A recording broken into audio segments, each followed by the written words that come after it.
Actual location जहाँ पर लोगों को प्लॉट मिलने वाले हैं। ये देखिए दोस्तों, ये जो सामने आपको ज़मीन दिख रही है ना, ये है एक्चुअल NA प्लॉट। नमस्कार दोस्तों, गुड मॉर्निंग, कैसे हैं आप सब। स्वागत है आप सभी का मेरे यूट्यूब चैनल वॉन्डरर पाटिल में। मैं हूँ आपका दोस्त अविनाश पाटिल। दोस्तों, आप में से काफ़ी दर्शक मेरा बैकग्राउंड देखकर समझ चुके होंगे कि मैं कहाँ पर आया हूँ। जी हाँ, मैं आया हूँ नवी मुंबई में, और नवी मुंबई में बिल्कुल म्युनिसिपल कॉरपोरेशन के सामने। ये एक सबसे इम्पॉर्टेंट जगह है, सबसे आइकॉनिक जगह है, क्योंकि यहाँ पर है broad road and absolute cleanliness. लेकिन यहाँ पे आने का कारण क्या है? देखिए, बहुत सारे दर्शक मुझे थर्ड मुंबई से रिलेटेड क्वेश्चन पूछते हैं, मेरी कंसल्टिंग चलती है और मैं उन्हें इन्फॉर्मेशन पास डाउन करते रहता हूँ। तो मैंने सोचा एक वीडियो भी बनाया जाए, क्योंकि अभी काफ़ी कुछ डेवलपमेंट आ रही है। जो महाराष्ट्र की स्टेट गवर्नमेंट है वो भी काफ़ी इन्फॉर्मेशन दे रही है in terms of how the city will be developed, और इसी को ध्यान में रखते हुए आज का वीडियो हम बनाने वाले हैं। आज की वीडियो में हम क्या करेंगे, हम समझेंगे कि कौन कौन से ऐसे डेवलपमेंट है जो ऑलरेडी आ चुके हैं, कौन से आना बाकी है, उनका प्रेजेंट स्टेटस क्या है, और इसके अलावा हम समझेंगे सबसे इम्पॉर्टेंट चीज़, लैंड कहाँ कहाँ पर है, क्या प्राइस पॉइंट पे मिल रहे हैं, और इसके अलावा जो लैंड ट्रांसफॉर्म होता है, क्योंकि अभी तो वहाँ पर हम देखेंगे तो ज़्यादातर एग्रीकल्चरल लैंड ही है, ज़्यादातर क्या, almost everything is agricultural land. लेकिन जब एक शहर ट्रांसफॉर्म होता है तो किस तरीके से होता है, मैं आपको दिखाऊंगा। जो NA प्लॉट बनते हैं वो किस तरीके से होते हैं, वो इंफ्रास्ट्रक्चर कैसे डेवलप होता है, एंड फाइनली जाकर एक फिनिश प्रोडक्ट किस तरीके से बनता है। मेरा नाम है Avinash Patil, my channel name is wanderer Patil, and let's get the video started.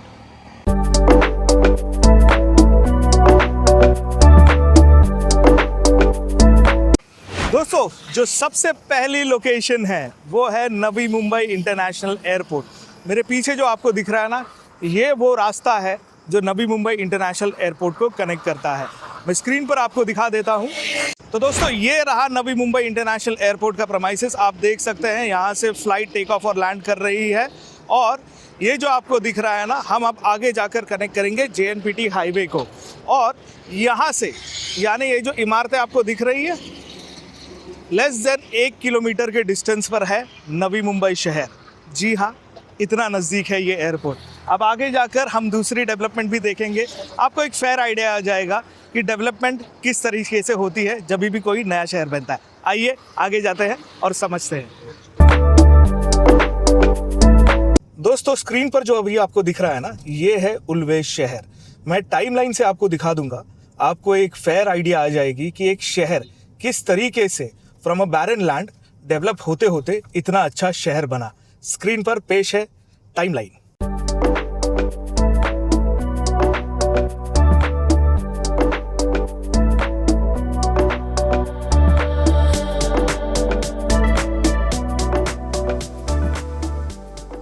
दोस्तों, आपने देख ही लिया होगा कि किस तरीके से ये शहर डेवलप हुआ, और ऐसे ही कुछ थर्ड मुंबई के साथ होने वाला है। अगर आपको मैं रेफरेंस के लिए बता दूं तो उल्वे में अगर आप प्लॉट लेने की कोशिश करें तो तकरीबन पर गुंठा आपको 1.2 CR से लेकर 1.5 CR के रेंज में आपको NA प्लॉट मिलेंगे जो कंस्ट्रक्शन के लिए रेडी है। और इसी कैलकुलेशन को समझना बहुत ज़रूरी है कि आप अगर एक इनपुट कॉस्ट डालते हैं तो आप कितना अच्छा अप्रिसिएशन एक्सपेक्ट कर सकते हैं। वैसे आपके इन्फॉर्मेशन के लिए बता दूं कि उल्वे में ट्रेन की कनेक्टिविटी है, और यहाँ पर स्कूल, हॉस्पिटल्स, बड़े बड़े सेंटर, जैसे सामने आप देख सकते हैं on the right of the screen, यहाँ पर देखेंगे तो जियो का बहुत बड़ा इंस्टीट्यूट ओपन हो चुका है। सो ये एक रेफरेंस पॉइंट है जिससे आपको समझ में आएगा कि किस तरीके से डेवलपमेंट होती है। चलिए अब आगे की ओर बढ़ते हैं और दूसरी चीज़ों को समझते हैं। तो दोस्तों, निकल चुके हैं हम उल्वे से, और आप देख सकते हैं सामने एक ब्रिज, जो एक कर्व ब्रिज है। बहुत अच्छे रोड्स और इंफ्रास्ट्रक्चर यहाँ पे ऑलरेडी रेडी है, और आगे जाकर हम देखेंगे एक बनने वाला ब्रिज। ये देखिए, यहाँ पर पिलर्स आपको क्लियरली दिख रहे हैं। ये अटल सेतु से नवी मुंबई इंटरनेशनल एयरपोर्ट की तरफ मूव हो रहा ब्रिज है, और हाँ, ये बहुत जल्दी कंप्लीट हो जाएगा। पिछले 8-9 महीने में मैंने देखा है कि यहाँ पर जो काम है बहुत अच्छे तरीके से फास्ट ट्रैक वॉर फुटिंग पे यहाँ पर काम होते हैं। So this is the speciality about plan city, everything is on track. दोस्तों, स्क्रीन पर जो आपको दिख रहा है ना, ये है अटल सेतु। आप देख सकते हैं यहाँ से गाड़ियाँ मुंबई की तरफ जा रही है, और थोड़ा आगे जाएंगे तो हमें अटल सेतु का जो मुंबई से आने वाला रास्ता है, जो एग्जिट है, वो थोड़ा आगे है। कहने का मतलब ये है कि अटल सेतु की वजह से इस रीजन की ग्रोथ बहुत फास्ट ट्रैक हुई है। अभी हम देख पा रहे हैं कि मुंबई से लोग या यहाँ से मुंबई जाना सिर्फ 20 मिनट लगते हैं और इस वजह से this is going to be a game changer. हमने 2 आइकॉनिक चीज़ें आपको बताई। सबसे पहला था नवी मुंबई इंटरनेशनल एयरपोर्ट, इसके बाद अटल सेतु। तो इंफ्रास्ट्रक्चर के मामले में दिस रीजन इज़ बूमिंग, ऐसा हम मान सकते हैं। और कुछ इंडिकेटर्स हैं वो हमें क्लियरली दिख रहे हैं कि there is a reason why third Mumbai is a reality. अगर आपने ये अपॉर्चुनिटी मिस कर दी, अगर ज़्यादा दिन सोचते रहे, if you tend to become penny picker और इफ़ यू जस्ट ओवरथिंक, सिर्फ सोचते रहे कि खरीदेंगे खरीदेंगे खरीदेंगे, लेकिन अपने सोच को अगर आपने एक्शन में नहीं लाया, then you are definitely going to miss a very good opportunity. चलिए आगे जाते हैं और मुझे आपको दिखाने हैं लैंड कौन से है, प्राइसिंग क्या है, रीजन कौन कौन से, सारी चीज़ें आपको वीडियो में दिखने वाली है। और हाँ, वीडियो को सब्सक्राइब नहीं किया चैनल को तो वो भी कर दीजिए, बिकॉज ऐसे ही ऑथेंटिक इन्फॉर्मेशन आपको इस चैनल पर मिलती रहेगी। चलिए जाते हैं दोस्तों। The third important development of this region जो आपको मेरे स्क्रीन पर दिख रहा है, ये है रांजनपाड़ा रेलवे स्टेशन। जी हाँ, this location has a fully functional railway station. यहाँ पर आपको ट्रेन मिलेगी जो उरन से शुरुआत होती है और ये जाती है टुवर्ड्स नेरुल, सीवुड्स वहाँ पर। इनफैक्ट पिछले 1.5 साल से ये ट्रेन फंक्शनल है, लोग इसे यूज़ कर रहे हैं। इसे फ्यूचर प्लानिंग के हिसाब से बनाया है। यानी रांजनपाड़ा के सामने जो लोकेशन आती है, तो सामने आपको एरिया दिख रहा है ना, जैसे ही हम फ्लाईओवर क्रॉस करेंगे हम पहुँचेंगे टुवर्ड्स विंदने ग्रुप ग्राम पंचायत, जो कि पहला रीजन है। केएससी टाउनशिप की शुरुआत यानी थर्ड मुंबई की शुरुआत जो होती है वो होती है विंदने ग्रुप ग्राम पंचायत से। यहाँ पर ज़मीने के प्राइसेस के बारे में अगर आपको मैं बताऊँ तो तकरीबन 8 लाख रुपए पर गुंठा की प्राइसिंग है इसकी। कुछ लोगों को ये ज़्यादा लग सकती है, कुछ लोगों को कम लग सकती है, लेकिन ये सेलिंग प्राइस है। तो जो फार्मर्स हैं जो अपनी ज़मीनें बेच रहे हैं, ये उनकी प्राइस है। वैसे बहुत लोग मुझे भी अप्रोच करते हैं जिन्होंने पहले ज़मीनें खरीदी थी कि क्या रेट है, वो जानना चाहते हैं कि रेट क्या है, देन दे से हमारी ज़मीन वही रेट में बिकवा दो। वैसे नहीं होता, क्योंकि देखिए जिनसे आपने ज़मीनें खरीदी उन्होंने एग्जैक्ट अमाउंट फार्मर को नहीं दी। There is obviously an operating margin. तो जो भी इस फील्ड में है, बिज़नेस कर रहे हैं, उनके ऑफिसेज है, उनके रेंटल है, उनके स्टाफ की कॉस्ट है, आप जिस गाड़ी में साइट विज़िट करने जाते हैं उसकी एक कॉस्ट है, ड्राइवर की सैलरी है, तो बहुत सारा कॉस्ट इन्वॉल्व होता है। उसके बाद में वो प्राइस बनकर आती है। ऐसा नहीं है कि 100% पेमेंट फार्मर को जाती है। There is obviously a margin जिस पे वो ऑपरेट करते हैं। तो अगर हम आपको कुछ कहें कि ये ना अभी प्राइसिंग ये चल रही है, इसका मतलब ये नहीं कि आपको 100% पेमेंट मिलेगी। अब जो सच्चाई है वो मैं कह रहा हूँ। I am sure a lot of people in this field may not want to reveal it, but ये रियलिटी है ना। आप डेवलपर से भी कभी कोई फ्लैट लेते हैं या कोई एनए प्लॉट लेते हैं, जो एक्चुअल ज़मीन की कीमत होती है plus there are some factors, उसके बाद वो प्राइस डिराइव होती है। तो आपको ये जानना बहुत ज़रूरी है, क्योंकि बहुत लोग मुझे मैसेज कर रहे हैं, ज़मीनें तो उन्होंने मुझसे नहीं खरीदी लेकिन वो चाहते हैं कि जो करंट मार्केट प्राइस है उस पर मैं उनकी ज़मीनें बेच कर दूँ। तो ये तो प्रैक्टिकली इम्पॉसिबल है ना। आपको भी थोड़ा सोचना होगा, क्योंकि आपने जिनसे ज़मीनें खरीदी उन्हें अप्रोच कीजिए, देखिए वो आपको क्या प्राइस देते हैं। बिकॉज जनरली इस रीजन में बाई बैक का ऑप्शन होता है, क्योंकि ज़मीनें लिमिटेड है एंड ऑब्वियसली बिजनेस मॉडल है। तो वो चाहते हैं कि आप भी अगर उनको अप्रोच करें, they should be able to give you a good price. तो करके देखिए। चलिए आगे जाते हैं और दूसरी चीज़ें समझते हैं। दोस्तों, जो नेक्स्ट बिग डेवलपमेंट हो रही है वो है पागोटे चौक हाईवे। इनफैक्ट यहाँ पर एक बड़ा सा हाईवे बनने वाला है, 6 लेन का हाईवे है, तकरीबन 30 किलोमीटर्स का हाईवे रहने वाला है। इसका एडवांटेज कहूँ कि देखिए यहाँ से मेरे पीछे आप देख रहे हैं कि बहुत सारा कार्गो मूवमेंट हो रहा है। JNPT जैसे आपको पता है पोर्ट है, और यहाँ से जब कार्गो मूवमेंट होता है तो MMRDA ने, प्लानिंग अथॉरिटी ने ऑलरेडी एंटिसिपेट किया है कि यहाँ पर फ्यूचर में जाकर जिस तरीके से हमारा GDP बढ़ रहा है, हमारा देश बढ़ रहा है, हमारी जो इंपोर्ट की रिक्वायरमेंट वो बढ़ती रहेगी and obviously because of that cargo movement बढ़ेगा। तो फ्यूचर में जब यहाँ पर आगे टाउनशिप बनेंगे तो वहाँ पर ट्रैफिक की समस्या आ सकती है। उसी को ध्यान में रखते हुए पागोटे चौक 30 किलोमीटर्स का हाईवे बनाया जा रहा है। उसका बजट ऑलरेडी सैंक्शन हो चुका है और इस वजह से ट्रैफिक का मूवमेंट जो है यहाँ से चौक की तरफ आप बहुत ईजिली कनेक्ट कर पाएंगे। तो यहाँ का जो कार्गो है वो चौक और वहाँ से पुणे। अभी क्या हो रहा है, यहाँ से गाड़ियाँ जा रही है टुवर्ड्स पलसपे जंक्शन, जो अटल सेतु है। अटल सेतु के आगे नवी मुंबई इंटरनेशनल एयरपोर्ट है, उसके आगे जब आप जाएंगे तो पलसपे जंक्शन आता है और वहाँ से फिर वो कार्गो मूवमेंट होकर पुणे की तरफ जाता है। लेकिन अगर इसे रोकना है तो obviously there needs to be a good kind of planning, जो ऑलरेडी इन प्लेस है। मैं स्नैपशॉट भी लगा दिया है मैंने, आप देख सकते हैं। So we are talking on basis of some evidences and fact. तो चलिए आगे जाते हैं, दूसरे लैंड पार्सल्स देखते हैं और समझते हैं कि यहाँ पर लैंड की प्राइसिंग क्या क्या रहने वाली है। आइए दोस्तों, हम पहुँच चुके हैं खोपटा टाउनशिप में। खोपटा टाउनशिप आपने पहले सुना होगा, काफ़ी प्रचलित था, काफ़ी वेल नोन था, लेकिन अक्टूबर 2024 में उसे मर्ज कर दिया गया और अभी KSC टाउनशिप के नाम से जाना जा रहा है। लेकिन शुरुआत में मेरे वीडियोस में भी आपने देखा होगा, पुरानी वीडियोस में हम खोपटा टाउनशिप के बारे में बात करते थे। तो यही है वो लोकेशन। अब हम आगे की तरफ जाएंगे और our next destination is Pirkon. दोस्तों, मेरे स्क्रीन के सामने आपको जो दिख रहा है ना अभी, ये है पिरकोन का रीजन और यहाँ पर आपको मिलेंगे लैंड पार्सल्स। हमारे पास छोटे लैंड पार्सल्स भी है। अगर किसी को अपना इंडिविजुअल 7-12 चाहिए तो हमारे पास 11-11 गुंठे के लैंड पार्सल्स अवेलेबल है at a price of 6 lakh rupees पर गुंठा। और इसका एडवांटेज देख लीजिए कि सामने की तरफ आपको जो दिख रहा है ना, अगर मैं थोड़ा जूम करने की कोशिश करूँगा, लेकिन थोड़ा देख लेते हैं कि अगर आपको दिख जाता है। ये अभी थोड़ा धुंधला है, लेकिन सामने ही द्रोणागिरी है। जी हाँ, वही द्रोणागिरी जो एक समय बहुत सस्ते में लैंड मिल रहे थे, लेकिन अभी द्रोणागिरी में अगर आप लैंड पार्सल लेने जाओ तो it will cost you anything in a range of 80 lakhs to 1 CR। चलिए दूसरी लोकेशन पर आपको लेके जाता हूँ। दोस्तों, स्क्रीन पर आपको जो विलेज दिख रहा है ना, ये है गोवटने और इसके आगे है आवरे। मैं दूसरी तरफ आया और मैं फिर से रिटर्न जा रहा हूँ सो दैट क्लैरिटी रहे वीडियो में। यहाँ पर हमारे पास लैंड पार्सल्स अवेलेबल है एट 4.25 lakhs प्लस टैक्सेस, लेकिन थोड़ा बहुत नेगोशिएशन पॉसिबल है, ज़्यादा नहीं है। आपको ये समझना होगा that you are already late. हम पिछले 3 सालों से वीडियोस बना रहे हैं इसके बारे में, एंड देन ऑब्वियसली जो रियलिटी हुई इंफ्रास्ट्रक्चर डेवलपमेंट की, वो ग्राउंड पर आ गई। यानी आपका एयरपोर्ट बन गया, अटल सेतु बन गया, बजट्स अप्रूव हो गए, रेलवे स्टेशन ओपन हो गए, तो इस वजह से प्राइसिंग धीरे धीरे बढ़ती गई।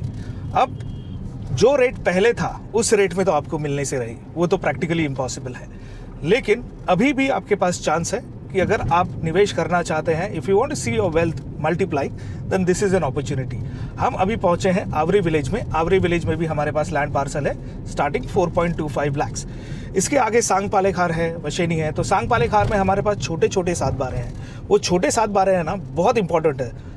वो क्यों, वो मैं आपको बताता हूँ। तो दोस्तों, बात करते हैं छोटे 7-12 की। क्या होता है ना, जब आपके पास बजट कम होता है उस वक्त लैंड पूलिंग यानी एक ग्रुप बाइंग होती है। लैंड पूलिंग तो नहीं, ग्रुप बाइंग होती है। तो ग्रुप बाइंग में क्या होता है कि बहुत सारे लोग आपके साथ जुड़ जाते हैं। अब उसमें चैलेंज ये आ सकता है कि फ्यूचर में जाकर डिफरेंस ऑफ ओपिनियन हो। Difference of opinion as in ऐसा सवाल आता है, तो मैं उन्हें हमेशा एक्सप्लेन करता हूँ कि क्या होता है कि देखिए, आपने 2 गुंठा खरीदी, किसी ने 4 गुंठा खरीदी, तो हर किसी की इक्विटी रहती है उस लैंड में। और जब डेवलपर आता है तो हर किसी को है ना एक म्यूचुअल अग्रीमेंट पे रेडी होना पड़ता है। बहुत लोग का सवाल होता है कि अगर कोई एग्री नहीं हुआ, देखिए जो छोटे इन्वेस्टर होते हैं उनका थॉट प्रोसेस ये होता है कि उस लैंड के अगेंस्ट उन्हें 1 फ्लैट मिल जाए, 2 फ्लैट मिल जाए। तो I don't see that happening कि वहाँ पर कोई डिसएग्रीमेंट होगा। थोड़ा बहुत पॉसिबिलिटी, ब्लीक पॉसिबिलिटी, लेकिन अगर वो पॉसिबिलिटी है और उस वजह से आप नहीं ले रहे, then I don't think that's right. Because land की जो वैल्यूएशन है वो जो बढ़नी है वो तो बढ़ेगी ही बढ़ेगी, whether you are part of it और whether you are not part of it. लेकिन कुछ लोगों का बजट थोड़ा ज़्यादा होता है, लेकिन उतना ज़्यादा भी नहीं होता कि वो 16 गुंठा खरीद पाए। तो उन लोगों के लिए ये ऑप्शन है कि हमारे पास छोटे छोटे 7-12 भी है, 5 गुंठे के हैं, 7 गुंठे के हैं, 10 गुंठे के हैं, 12 गुंठे के हैं। आप इंडिविजुअल होल्डिंग उसमें ले सकते हैं। तो उससे क्या होगा कि आपको जो कॉम्पनसेशन मिलेगा, जो NA प्लॉट मिलेगा, डेवलप्ड वाला NA प्लॉट, वो आपको इंडिविजुअली मिलेगा। तो वहाँ पर क्या करना है, कैसा डेवलपमेंट करना है, ऑब्वियसली आपको नॉर्म्स तो फॉलो करने होंगे जो लोकल बॉडी के होंगे, बट आपका डिसीजन होगा। तो ऐसे भी बहुत लोग चाहते हैं, तो अपने पास वो भी ऑप्शन है। मैंने नंबर दिया है, आप उस नंबर पे कॉल करके हमारे साथ बात कर सकते हैं। मैं खुद आपके साथ बात करूंगा, लेकिन आपको क्लैरिफाई करना होगा कि आप सिर्फ इन्फॉर्मेशन के लिए कॉल कर रहे हैं या फिर आपको लैंड परचेज करना है। अगर आपको लैंड परचेज करना है हमारे थ्रू, तो जस्ट कॉल करके बता दीजिए और हम फेस टू फेस मीटिंग करेंगे। और जो टेलीफोनिक कॉन्वर्सेशन है, जो लोग दूसरे जगहों से ले रहे हैं, बहुत सारे लोग मुझे कॉल करते हैं once they get into the deal, तो मैं उन्हें गाइड करता हूँ कि किस तरीके से आपको डॉक्यूमेंट्स देखने चाहिए, क्या लोकेशन आपको देखनी चाहिए।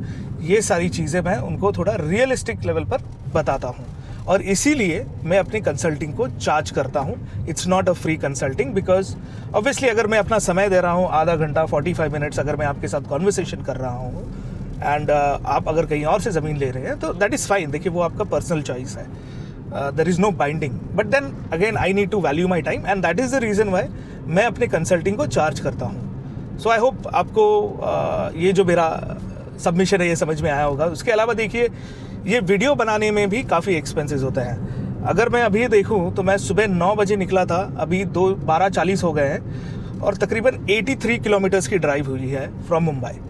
अब फिर से जाना है. वीडियो ख़त्म नहीं हुआ है बाय द वे, मुझे आपको वो प्लॉट्स भी दिखाने हैं कि इवेंचुअली प्लॉटिंग किस तरीके से होती है, सो दैट आपको वो फेयर आइडिया मिल जाए कि थर्ड मुंबई में केसी टाउनशिप में इन्वेस्ट करने के बाद आप क्या एक्सपेक्ट कर सकते हैं और ग्रोथ किस तरीके से होती है. तो वीडियो को एंड तक ज़रूर देखिएगा. चलिए जाते हैं उस लोकेशन पर और समझते हैं.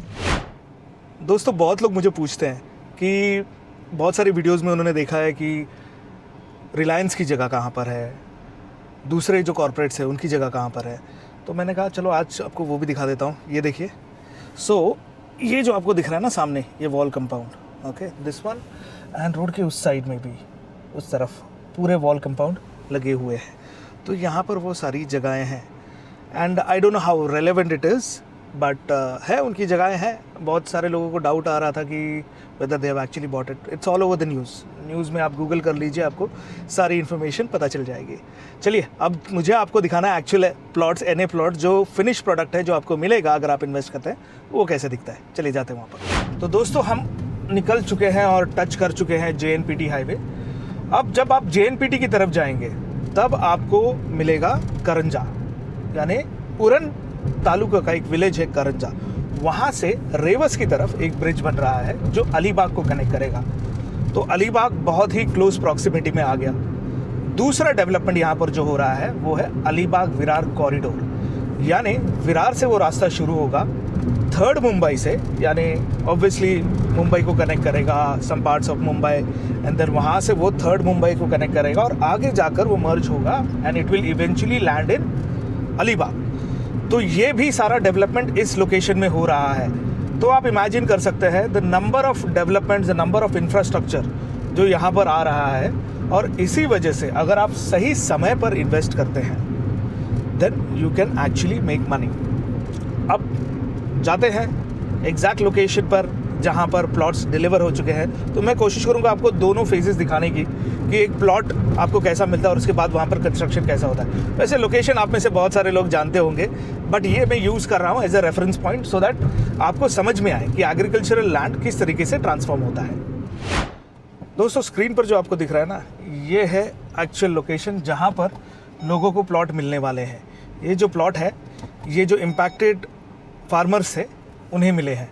मैं आपको गूगल मैप पर भी दिखा दूंगा, आप देख सकते हैं. वैसे अंदर काफ़ी काम चालू है इसलिए अंदर जाना ठीक नहीं है, हम किसी और दिन चलेंगे, लेकिन आपको गूगल मैप पर ये दिख जाएगा.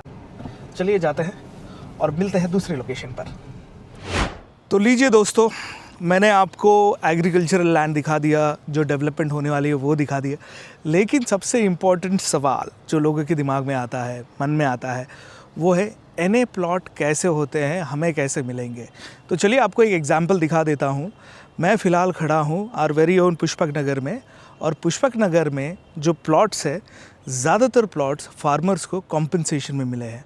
तो मैं अभी आपको दिखाने वाला हूँ किस तरीके से डेवलपमेंट होता है. आइए, ये देखिए दोस्तों, ये जो सामने आपको ज़मीन दिख रही है ना, ये है एक्चुअल NA प्लॉट. तो उसमें होता क्या है, देखिए बेसिकली आपको रोड मिलता है. बहुत लोगों का सवाल होता है कि हमें प्लॉट बड़ा मिलेगा, छोटा मिलेगा. देखिए, वो डिपेंड करता है on the size of your existing land. तो अगर आपका लैंड बड़े साइज़ का है तो आपका जो NA प्लॉट है पोस्ट कन्वर्जन, वो भी बड़े साइज़ का होगा. और जब बड़े साइज़ का प्लॉट होता है तो आपको जो सामने वाला रास्ता है वो भी आपको जनरली बड़े साइज़ का ही मिलता है. और ये फंडामेंटल्स है टाउन प्लानिंग के. तो टाउन प्लानिंग तो इसी तरीके से होती है. बाकी देखिए, यहाँ पर आपको सीवेज, पानी, इलेक्ट्रिसिटी, ये सारी सुविधा दी जाती है, ये रास्ता बना के दिया जाता है. तो ऐसे ओवरऑल डेवलपमेंट होता है. तो आप जो इन्वेस्ट करते हैं वो इन्वेस्ट करते हैं आप एग्रीकल्चरल लैंड में. मैंने जो प्रीवियस सेक्शन में आपको दिखाया वो ट्रांसफॉर्मेशन फेज़ था. एग्रीकल्चरल लैंड से उसमें पूरी भराव डालकर, पूरी भरनी डालने के बाद उसे इस तरीके से डेवलप किया जाता है.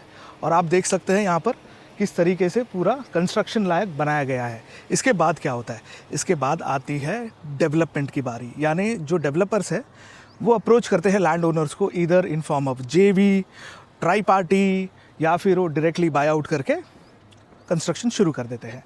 तो और कंस्ट्रक्शन होने के बाद लोकेशन कुछ ऐसी दिखती है। अब ये जो ट्रांसफॉर्मेशन फेज़ है वो कितने साल चलता है, मैं एक टाइमलाइन के द्वारा आपको बताने की कोशिश करूँगा। पुष्पक नगर, तो स्क्रीन पर देखिए ये टाइमलाइन। तो जैसे आप टाइमलाइन में देख सकते हैं कि पहले शुरुआत में क्या था, उसके बाद चेंजेस आए, और फिलहाल जो हमें पुष्पक नगर दिख रहा है वो एक्स पीरियड उसे लगता ही लगता है। सो आई होप आपको आज का वीडियो पसंद आया होगा। बहुत कुछ बताने की कोशिश की एंड आई नो वीडियो काफ़ी लंबा खींच गया है, but this was necessary. And if you haven't subscribe to the channel please do. धूप काफ़ी है, एटलीस्ट इतना तो कर ही सकते हो।